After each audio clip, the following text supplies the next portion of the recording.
안녕하세요. 반갑습니다. 타점을 읽어준 남자 타익남 신문입니다.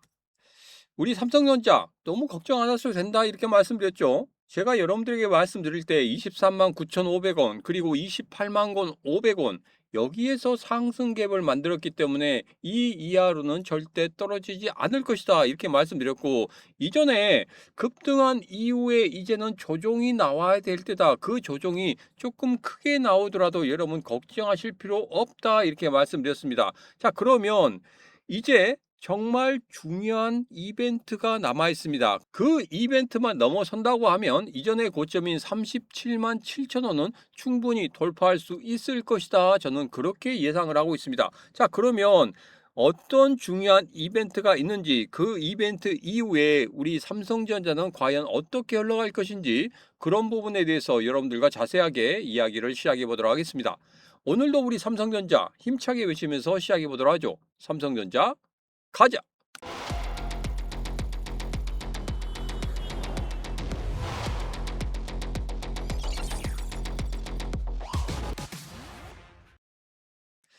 자, 우선 여러분들과 같이 차트를 한번 보도록 하겠습니다. 제가 예전에 여러분들에게 이런 말씀 드렸습니다. 지금 현재 23만 9,500원 이 상승 갭을 만들 때가 바로 5월 6일이었는데 5월 6일 이때 시가인 23만 9,500원 깨지 않을 것이다 이렇게 말씀드렸고, 그리고 또 하나, 여기에서 5월 20일에 있었던 이 종가가 28만 500원인데 이 상승 갭의 출발점인 28만 500원은 절대 깨지 않을 것이다 이렇게 말씀드렸죠. 오늘 같은 경우에 지금 저가가 28만 3천 원까지 내려오는 그런 모습을 보였습니다. 그 이후에 다시 한번 시장이 상승하는 그런 흐름에 따라서 우리 삼성전자도 다시 한번 상승으로 전환하려고 하는 그런 모습을 보이고 있다는 겁니다. 특히 중요한 건 뭡니까? 여러분도 잘 아시겠지만 상승 갭이 얼마나 중요한지 아시죠? 상승 갭이 단단한 지지선으로 작용하기 때문에 그 지지선 이하로 내려간다고 하면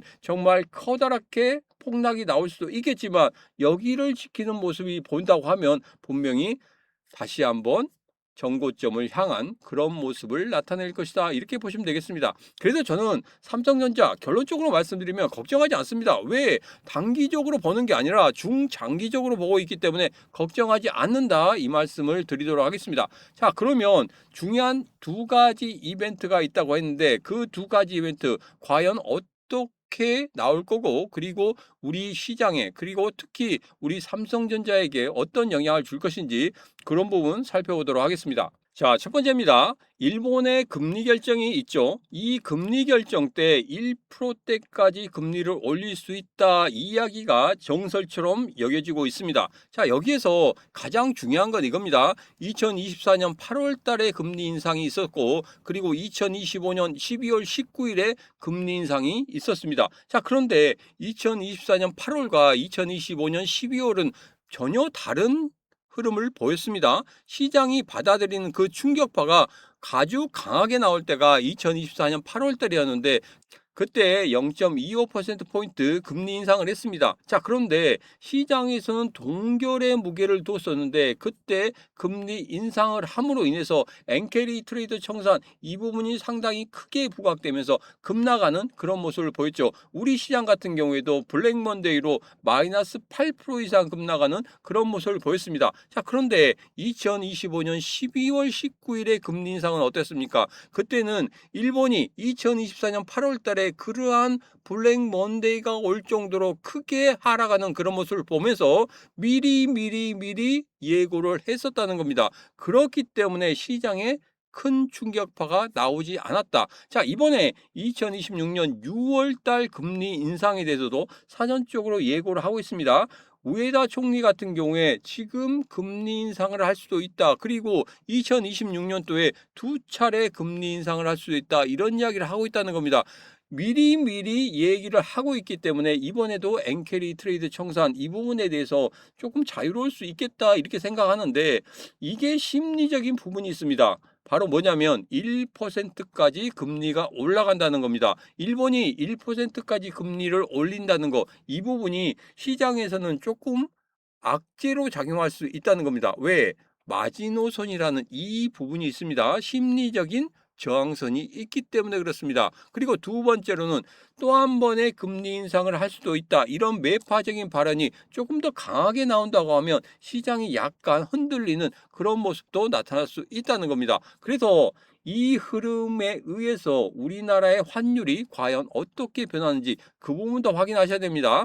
최근에 우리나라 환율이 1,550원, 1,560원대까지 올라가는 그런 모습을 볼 수 있었죠. 자, 최근에 연기금에서 개입함으로 인해서 약간 떨어지는 그런 모습을 볼 수 있었지만 오늘 같은 경우에도 다시 한번 5원 이상 오르는 그런 흐름을 보이고 있습니다. 자, 어느 정도는 환율을 우리나라에서 충분히 잡을 수 있다는 것을 가시적으로 보여줬다는 겁니다. 그래서 지금 환율에 대해서는 그렇게 크게 걱정 안 하셔도 된다. 이 말씀을 드리도록 하겠습니다. 자, 그러면 이제 소비자 물가지수와 생산자 물가지수가 발표된 이후에 미국의 금리 결정입니다. 두 번째 이야기였죠. 소비자 물가지수가 어제 4.2% 시장이 예상하는 것과 똑같이 나왔습니다. 그러므로 인해서 시장이 조금 안도하는 그런 모습을 보였어요. 세부적인 사항을 보면 이렇습니다. 미국과 이란의 전쟁 때문에 원유 가격이 상승함으로 인해서 그럼으로 인해서 소비자 물가 지수가 상승하는 그런 흐름을 보였었고 그 아랫단에 있는 것들은 어느 정도 튼튼한 그런 모습을 볼 수 있었다. 이 부분입니다. 그래서 시장이 좀 안도하는 그런 모습을 볼 수 있었고 그리고 미국 국채 10년물이나 30년물 어느 정도 하락하는 그런 모습을 볼 수 있었습니다. 아직 불안한 건 뭐냐면 미국채 30년물 같은 경우에 지금 아직도 5% 이상에 있다는 거 이것이 좀 불안하긴 합니다. 그렇긴 하지만 어느 정도는 완화되는 그런 모습을 볼 수 있었다. 오늘 같은 경우에는 생산자 물가지수가 발표되죠.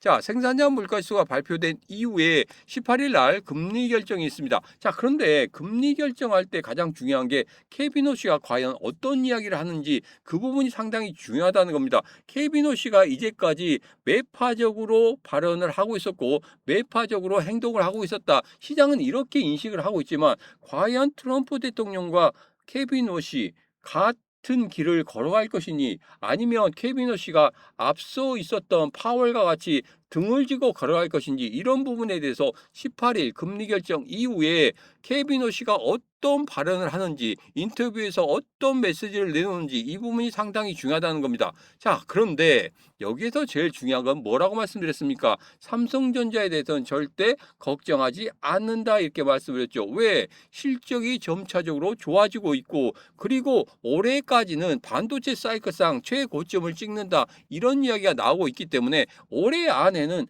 절대적으로 삼성전자에서 손해를 보는 일은 없을 거다 저는 그렇게 생각하고 있습니다.